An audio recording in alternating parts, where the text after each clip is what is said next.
नमस्कार दोस्तों, मैं पवन चौधरी इजी एग्जाम ट्रिक में एक बार आपका फिर से स्वागत करता हूं। दोस्तों, आज के इस वीडियो में हम देखेंगे राजस्थान की जो प्रश्नोत्तरी हमने प्रारंभ कर रखी है उसमें सिंचाई परियोजना।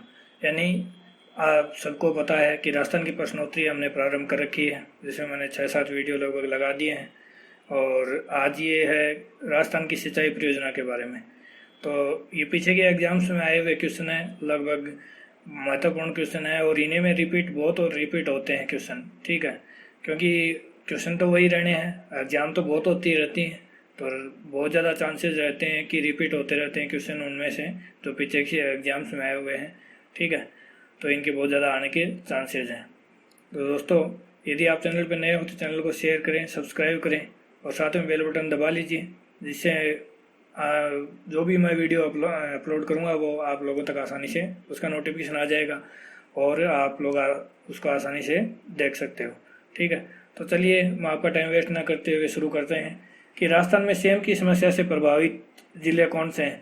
तो सेम की समस्या से प्रभावित यानी सेम एक समस्या है, किस प्रकार की समस्या है। सबसे पहले सेम के बारे में बात करें तो कि जिन क्षेत्र में यानी सिंचाई अधिक होती है, जिन क्षेत्रों में सिंचाई अधिक होती है वहाँ पर जो जल है वो केशिकातीय क्रिया द्वारा ऊपर आकर एक मतलब ऊपर इकट्ठा हो जाता है।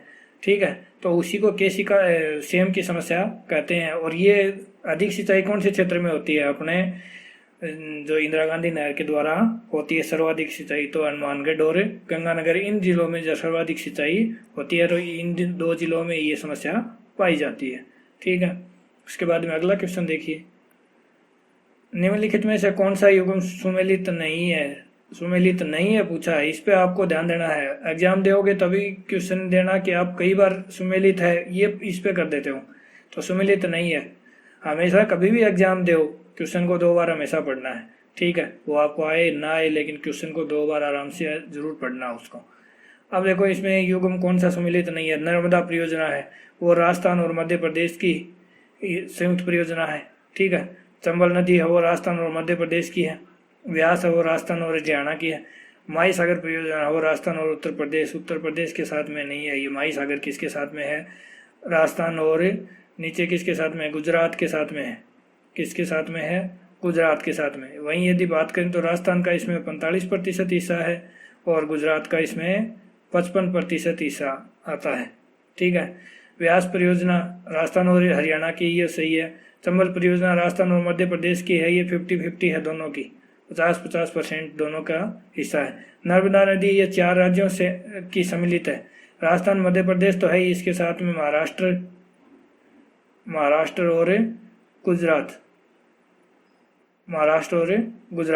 इसमें राजस्थान का हिस्सा 0.5 MAF है।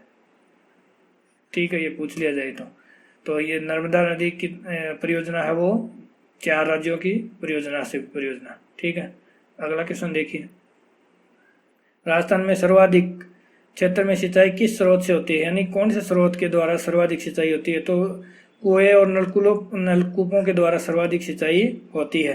ठीक है, कुएं और नलकूपों के द्वारा सर्वाधिक सिंचाई होती है। वहीं यदि बात करें तो कुएं और नलकूपों द्वारा सर्वाधिक सिंचाई वाला जिला पूछ लिया जाए तो जयपुर है। कौन से, इनके द्वारा जयपुर जिले की होती है। ठीक है, और यदि नहरों की बात कर ली जाए तो गंगानगर सबको पता है, गंगानगर जिले में सर्वाधिक सिंचाई होती है। वहीं तालाबों के द्वारा पूछ ली जाए तो झालावाड़ है, भीलवाड़ा। कहाँ पर है, भीलवाड़ा में सर्वाधिक सिंचाई तालाबों द्वारा होती है। ठीक है, और वहीं झरनों द्वारा पूछ ली जाए तो कहाँ किसके द्वारा है, झरनों द्वारा पूछ ली जाए तो बांसवाड़ा में सर्वाधिक सिंचाई होती है। उसके बाद में अगला क्वेश्चन देखिए, जालौर व बाड़मेर जिलों तक पानी पहुंचाने के लिए किस परियोजना का निर्माण किया गया है, यानी जालौर और बाड़मेर जिलों में तो कौन सी है। व्यास है वो तो हरियाणा के आसपास है। चंबल है वो नीचे किसकी अभी बताई थी मैंने, चंबल जो है वो राजस्थान और मध्य प्रदेश की है। माई है वो राजस्थान और गुजरात की है। ठीक है, तो ये है नर्मदा नदी। माई है नीचे बांसवाड़ा और डूंगरपुर प्रतापगढ़ इनमें है। नर्मदा की बात करें तो ये कहाँ पर है, जालौर और बाड़मेर। ठीक है, 4 राज्यों की संयुक्त परियोजना मैंने अभी बताई थी। जालौर का सांचौर तहसील और बाड़मेर की गुड़ामलानी तहसील है वो इससे लाभान्वित होने वाली जिले हैं। 2 जिले कौन कौन से, जालौर और बाड़मेर। तहसील पूछ ली जाए तो बाड़मेर की गुड्डामरानी और जालौर की सांचौर तहसील है। अगला क्वेश्चन, कौन सी नदी परियोजना राजस्थान, पंजाब व हरियाणा राज्यों की संयुक्त परियोजना है? तो इसमें तो गुजरात और नीचे है, पंजाब आता ही नहीं है। व्यास में, माई में तो इसमें भी नहीं आता है, और चंबल है ये भी नीचे है, दोनों माई और ये तो नीचे है। ठीक है, पंजाब ऊपर रह जाता, हरियाणा भी ऊपर रह जाता। तो कौन सी परियोजना है? व्यास परियोजना। एक प्रकार से आप इनको याद, थोड़ा सा याद रख लोगे तो भी आपको याद रह जाएगा। जैसे ये नहीं पता व्यास किसकी है, तो आप ऐसे भी अनुमान से भी कर सकते हो कि चंबल है वो नीचे दक्षिण वाले भाग में है, तो ये तो ऊपर लगते हैं हमारे उत्तर पूर्व में, पंजाब और हरियाणा। तो व्यास परियोजना आ जाएगी, जो राजस्थान, पंजाब और हरियाणा की संयुक्त परियोजना। अगला क्वेश्चन देखिए, निम्नलिखित में से कौन सा सुमेलित नहीं है? सुमेलित नहीं है वो देखना है। तो जयनारायण व्यास है, यानी ये जो है वो इंदिरा गांधी की लिफ्ट नहरें हैं। इंदिरा गांधी जो सिंचाई परियोजना है उसकी क्या है, ये लिफ्ट नहरें हैं। ठीक है, तो जयनारायण व्यास के द्वारा जोधपुर व जैसलमेर में इसकी आपूर्ति की जाती है। चौधरी कुंभाराम की बात करें तो हनुमानगढ़, चूरू और झुंझुनू। पन्नालाल बारूपाल की बात करें तो बीकानेर और नागौर। ठीक है, और ये भी सही है, जोधपुर और जैसलमेर। डॉक्टर करणी सिंह की बात करें तो ये जोधपुर और बाड़मेर में कोई भी लिफ्ट नहर नहीं है, ये याद रखना आपको। बाड़मेर में कोई भी लिफ्ट नहरें नहीं है। करणी सिंह है वो कहाँ पर है? जोधपुर और बीकानेर में है, जोधपुर और बीकानेर में है।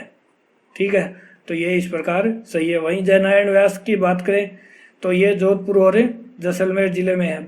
ये याद रखना कि आपको बाड़मेर में है कोई भी नहीं है। ठीक है, बाड़मेर में कोई भी जो लिफ्ट नहर नहीं है, वैसे तो नहर तो है लेकिन लिफ्ट नहर नहीं है। जयनारायण व्यास का पुराना नाम पूछ लिया जाए तो पोखरण लिफ्ट नहर के नाम से जानी जाती थी। चौधरी कुंभाराम का पुराना प्राचीन नाम पूछ लिया जाए तो नौर सोवा के नाम से जाना जाता था। पन्नालाल बारूपाल की बात करें तो ये गजनेर लिफ्ट नहर के नाम से जानी जाती थी। और करणी सिंह की बात करें तो ये कोलायत लिफ्ट नहर के नाम से जानी जाती थी, बाद में इनका नाम रखा गया था। प्राचीन नाम है वो शहरों के नाम पे है। ठीक है, गांव या शहर के नाम पे है। ठीक, और जो नए जो नाम है वो सभी व्यक्तियों के नाम पर हैं। उसके बाद में अगला क्वेश्चन देखिए, जर्मनी द्वारा पोषित आपनी योजना राजस्थान के कौन से जिले में चल रही है? तो आपनी योजना है वो कहाँ चल रही है? चूरू और हनुमानगढ़ जिलों में चल रही है, चूरू और हनुमानगढ़ में चल रही है। ठीक है, यानी जर्मनी के द्वारा चलाई जा रही है आपनी योजना। ठीक, अगला क्वेश्चन देखिए, निम्नलिखित में से कौन सा सुमेलित नहीं है? नहीं पे ध्यान देना आपको। ठीक है, तो साईकुंड है वो करौली में है, सबको पता है। गेप सागर है वो डूंगरपुर में है। रानीलाव है वो पाली में है, लेकिन पन्नालाल शाह है वो है झुंझुनू में है, यहाँ कोटा में नहीं है। कहाँ पर है? झुंझुनू में, ये आपको याद रखना है। ठीक है, अगला क्वेश्चन देखिए, कुएं और नलकूपों से किस जिले में सर्वाधिक सिंचाई होती है? अभी बताया था मैंने, सर्वाधिक सिंचाई कुएं और नलकूपों को द्वारा जयपुर में होती है। गंगानगर की बात करें तो नहरों के द्वारा, भीलवाड़ा की बात करें तो तालाबों के द्वारा, और बांसवाड़ा की बात करें तो झरनों के द्वारा सर्वाधिक सिंचाई की जाती है। अगला क्वेश्चन देखिए, निम्नलिखित में से कौन से शहर को बीसलपुर बांध से पेयजल आपूर्ति नहीं होती है? शहर पूछा, कौन से शहर को? तो जयपुर शहर में, किशनगढ़ अजमेर शहर में भी होती है, जयपुर में भी होती है और अजमेर में भी होती है, लेकिन चूरू में नहीं होती है। तो सही आंसर क्या आ जाएगा? चूरू आ जाएगा। यहाँ पे बीसलपुर का पानी नहीं पहुँचता है। अगला क्वेश्चन देखिए, निम्नलिखित में से कौन सा बांध राजस्थान में स्थित नहीं है? राजस्थान में स्थित नहीं है, तो ये चंबल नदी पर निर्मित बांध है। कौन सी नदी पर? चंबल नदी पर निर्मित बांध है। तो इसमें गांधी सागर जो बांध है वो कहाँ पर स्थित है? नीचे। चंबल नदी किस किस की संयुक्त परियोजना? मैंने अभी बताया था आप लोगों को कि राजस्थान और मध्य प्रदेश की है। तो गांधी सागर है वो मध्य प्रदेश में स्थित है, मध्य और भानपुरा और मानपुरा के पठारों के मध्य में स्थित है। मैंने कल वीडियो में भी बताया था। ठीक है, और इनका उद्गम से और मुहाने की ओर पूछ लिया जाए ना तो सबसे पहले गांधी सागर आता है, उसके बाद में राणा प्रताप सागर आता है, उसके बाद में जवाहर सागर आता है और अंत में कोटा बैराज आता है। कल भी बताया था मैंने, एकमात्र ऐसी नदी है जिस पर 100 किलोमीटर के दायरे में 4 बांध बने हुए हैं। 100 किलोमीटर के दायरे में कितने बांध बने हुए हैं? 4 बांध बने हुए हैं। और कोटा बैराज एक ऐसा बांध है जिसमें केवल सिंचाई और पेयजल आपूर्ति होती है, विद्युत उत्पादन नहीं होता है। अगला क्वेश्चन देखिए, राजस्थान की कौन सी नहर सबसे प्राचीन सिंचाई प्रणालियों के लिए जानी जाती है, जिसका निर्माण 1927 में हुआ था? ठीक है, तो सबसे पहले प्राचीन जो नहर है वो गंग नहर है। कौन सी है? गंग नहर है, बीकानेर में लाई गई थी। और ये पूछ लिया जाए कि इसकी मतलब किसने नींव रखी थी, तो बीकानेर के महाराजा गंगा सिंह के द्वारा, यानी जिसको राजस्थान का भागीरथ कहा जाता है, उनके द्वारा इसकी नींव रखी गई थी। और कब रखी गई थी? 5 जून 1921 में रखी गई थी। कब रखी गई थी? 5 सितंबर है, 5 सितंबर 1921 में रखी गई थी। और लॉर्ड इरविन के द्वारा इसमें जल छोड़ा गया था। कब छोड़ा गया था? ये आपको 16 अक्टूबर 1927 को छोड़ा गया था। ठीक है, 1627 में ये प्रारंभ की गई थी। तो ये सबसे प्राचीन नहर है। इसी के आधार पर राजस्थान में राजस्थान नहर, जिसको इंदिरा गांधी नहर के नाम से जाना जाता है, प्रारंभ की गई थी। अगला क्वेश्चन देखिए, छापी सिंचाई परियोजना का संबंध किस जिले से है? तो छापी सिंचाई परियोजना का संबंध है वो झालावाड़ से है। किससे है? झालावाड़ से। अगला क्वेश्चन देखिए, इंदिरा गांधी नहर परियोजना किस जिले को सिंचाई प्राप्त नहीं होती? यानी इंदिरा गांधी से कौन से जिले को सिंचाई प्राप्त नहीं होती, ये बताना हमें। तो इंदिरा गांधी के द्वारा 9 जिलों को सिंचाई प्राप्त होती है। चूरू को भी होती है, बाड़मेर को भी, जोधपुर को, लेकिन सीकर जिले में सिंचाई प्राप्त के लिए आपूर्ति नहीं की जाती जल की इसकी। ठीक है, तो इसके अलावा कितने जिले हैं? 9 जिले हैं जिनमें इनकी पूर्ति की जाती है। उसके बाद में अगला क्वेश्चन देखिए, वीर तेजाजी लिफ्ट नहर का प्राचीन नाम क्या था? वीर तेजाजी लिफ्ट नहर का प्राचीन नाम बांगड़सर नहर था। कौन सा था? बांगड़सर नहर था। ठीक है, वैसे गजनेर का नया नाम पूछ लिया जाए तो अभी बताया था मैंने, पन्नालाल भारूपाल कोलायत का ये करणी सिंह के नाम से है। ठीक है, तो इनको आप याद रख सकते हो। अगला क्वेश्चन, माई बजाज सागर परियोजना में राजस्थान का प्रतिशत कितना है? अभी बताया था मैंने, माई बजाज सागर किन की परियोजना? राजस्थान और गुजरात की है। तो राजस्थान का 45% है उसमें और गुजरात का 55% है। ठीक है, लेकिन इससे जो भी विद्युत उत्पादन होगी वो 100% राजस्थान को ही प्राप्त होगी। उसके बाद में अगला क्वेश्चन देखिए, राजस्थान की सबसे वृहद सिंचाई परियोजना, तो सबसे वृहद सिंचाई परियोजना इंदिरा गांधी नहर परियोजना है, जिसको राजस्थान नहर के नाम से भी जाना जाता है। किसके नाम से? राजस्थान नहर के नाम से भी जाना जाता है। इसका उद्गम बिलासपुर के हरिके बराज बांध से सतलज और व्यास नदी के संगम से होता है। ठीक है, और राजस्थान में यह मसीता वाली हेड से लेकर और अंत में बाड़मेर में गडरा रोड तक है। ठीक है, इसके बाद में अगला क्वेश्चन देखिए, निम्नलिखित में से कौन सा सुमेलित नहीं है? नहीं देखना आपको। तो जवाई परियोजना जालोर, पाली और जोधपुर। नर्मदा परियोजना जालोर और सिरोही, तो ये जालोर और सिरोही में नहीं है। नर्मदा वो जालोर और बाड़मेर में है। किस में है? जालोर और बाड़मेर में। ये भी सही है। जाखम परियोजना उदयपुर और प्रतापगढ़ दोनों की है। और सिद्धमुख परियोजना वो हनुमानगढ़ और चूरू के अंदर है। ठीक है, तो ये सिरोही नहीं आएगा, जालोर और बाड़मेर अभी बताया था मैंने। ठीक है, और ये 2008 में बनकर निर्मित हुई थी। नर्मदा नहर है वो, नर्मदा नदी पर निर्मित है। 4 राज्यों की संयुक्त परियोजना मैंने बताया था, राजस्थान, मध्य प्रदेश, महाराष्ट्र और गुजरात। ठीक है, जालोर की सांचौर तहसील सर्वाधिक लाभान्वित है और बाड़मेर की गुड़ामनाली तहसील सर्वाधिक लाभान्वित है। नर्मदा परियोजना एक ऐसी परियोजना है जिसमें सबसे पहले सिंचाई पद्धति है वो फव्वारों के द्वारा, स्प्रिंकलर के द्वारा की गई थी। ठीक है, जिससे पानी की बचत होती है। अगला क्वेश्चन देखिए, गडड़ा पेयजल परियोजना राजस्थान के किस जिले से संबंधित है? तो बूंदी से संबंधित है। किससे है? बूंदी से। निम्न युग्मों में से कौन सा चौधरी कुंभारा नहर द्वारा लाभान्वित है? तो चौधरी कुंभारा द्वारा मैंने बताया था हनुमानगढ़, चूरू और झुंझुनू। तो हनुमानगढ़ और झुंझुनू यहाँ दे रखा है। देखो बीकानेर दे रखा, तो बीकानेर तो इनमें कहीं नहीं है, तो ये तीनों नहीं आएंगे, हनुमानगढ़ और झुंझुनू आएंगे। ठीक है, अगला क्वेश्चन देखिए, निम्नलिखित में से किस नदी से धौलपुर लिफ्ट सिंचाई परियोजना को पानी मिलेगा? ठीक है, निम्नलिखित में से किस नदी से धौलपुर लिफ्ट नहर? तो धौलपुर में आपको सबको पता है चंबल नदी बहती है, पार्वती जाती नहीं है, बनास चंबल में मिल जाती है और बाणगंगा भी नहीं जाती है। तो धौलपुर में कौन सी है? चंबल नदी जाती है। बस ऐसे याद रहोगे, आपको ये पता है कि चंबल नदी गुजरती है वहाँ से, तो ये इसको जरूरी नहीं है कि आपको याद ही हो। अगला क्वेश्चन देखिए, इंदिरा गांधी नहर का उद्गम स्थान कौन सा है? तो इंदिरा गांधी नहर का उद्गम स्थान मैंने अभी बताया था कि इंदिरा गांधी नहर है वो कहाँ पर है? फिरोजपुर पंजाब। फिरोजपुर पंजाब में हरिके बैराज से। पीछे वाले क्वेश्चन में मैंने शायद बिलासपुर बता दिया, वहाँ नहीं है, हरी के बैराज है। हरी के बैराज फिरोजपुर पंजाब से है, ठीक है। और रोपड़ पंजाब की बात करें तो यहाँ पे भाखड़ा और नांगल दो नहरें हैं। तो नांगल जो नहर है उसका रोपड़ पंजाब में से, और भाखड़ा जो है, भाखड़ा उसका है उद्गम बिलासपुर हिमाचल प्रदेश से, ठीक है। और हरीके बैराज है उसका है फिरोजपुर पंजाब से। इन तीनों में बहुत कन्फ्यूजन होता है, आपको ध्यान रखना है कि रोपड़ पंजाब से किसका उद्गम होता है, नांगल नहर का। और भाखड़ा का उद्गम पूछ लिया जाए तो बिलासपुर हिमाचल प्रदेश में, और इंदिरा गांधी का पूछ लिया जाए तो फिरोजपुर पंजाब में हरीके बैराज जो बांध है वहाँ से होता है। दोस्तों, इनका आपको स्क्रीनशॉट लेने की आवश्यकता नहीं है, इनकी पीडीएफ आप टेलीग्राम जो चैनल है वहाँ से आप डाउनलोड कर सकते हो। उसका लिंक मैंने नीचे भी दे रखा है, या फिर टेलीग्राम ऐप पे जाकर आप इजी एग्जाम ट्रिक के नाम से सर्च कर सकते हो।